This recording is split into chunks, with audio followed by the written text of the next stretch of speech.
As students transition to learning from home, they're spending more time than ever in front of a screen. Many aren't participating in sports and other extracurricular programs, losing out on competition that keeps them healthy and fit. All this week, with a team of journalists from across the country, we're exploring help for students and families who've been set back most by the pandemic. More than half of students in Austin ISD are from families that are economically disadvantaged. KXAN's Alex Cabriello spoke to district leaders creating new programs focusing on equity. He asked how they're trying to ensure everyone gets the workout they need to learn and grow. Here we go, Sam. You ready? Do you hear that? That is the sound of pure joy. You did it! And mom of four, Diana Haggerty, is most happy when her kids are active. It's a big thing in our house.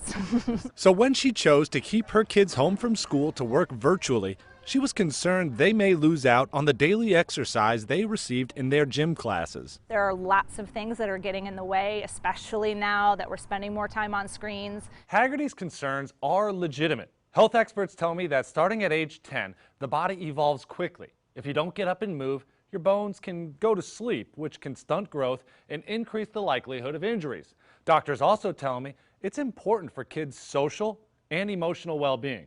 If they're staying still for too long, you'll see changes in both their appearance and their behavior.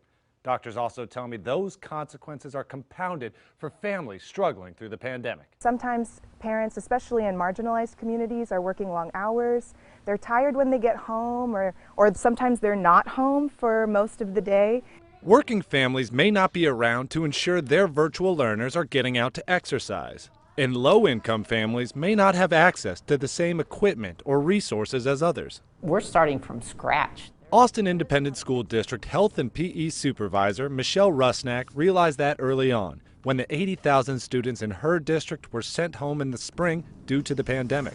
After doing this for 30 years, it was just a basic instinct for me. She tossed out the old playbook, developing a brand new curriculum. And begin! Focusing on workouts from home that don't require equipment like balls, ropes, and nets. Woo, who's starting to feel their heart pumping? We can still teach the whys, we can still teach the hows. Rusnak is also relying on the community to help.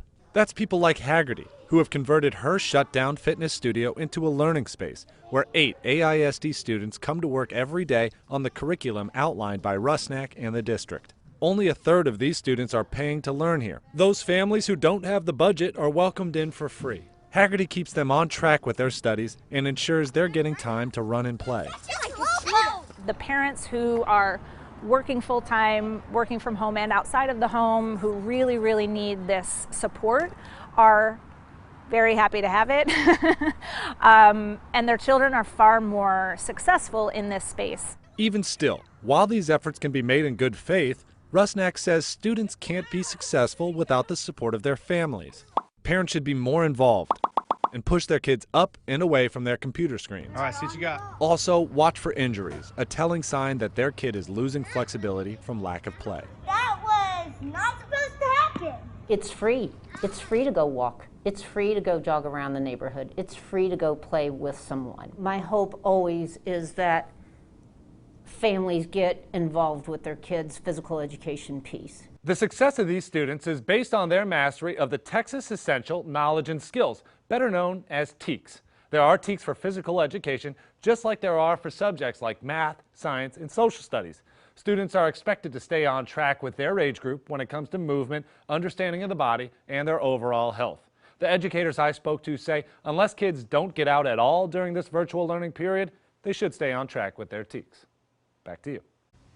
And all week we are bringing you stories as part of this project on KXAN, like a nonprofit working with families who need transportation services during the pandemic to ensure learning continues. That's tomorrow morning on KXAN News Today.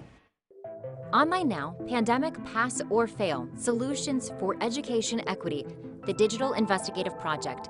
Check out our latest work, interactive data features, and a behind-the-scenes video about why we're tackling this topic. Explore stories from our team of journalists across the nation, by location or by topic, plus resources about the solutions we're discovering and ways you can join the conversation. It's all online now. Just search for Pandemic Pass or Fail on our homepage.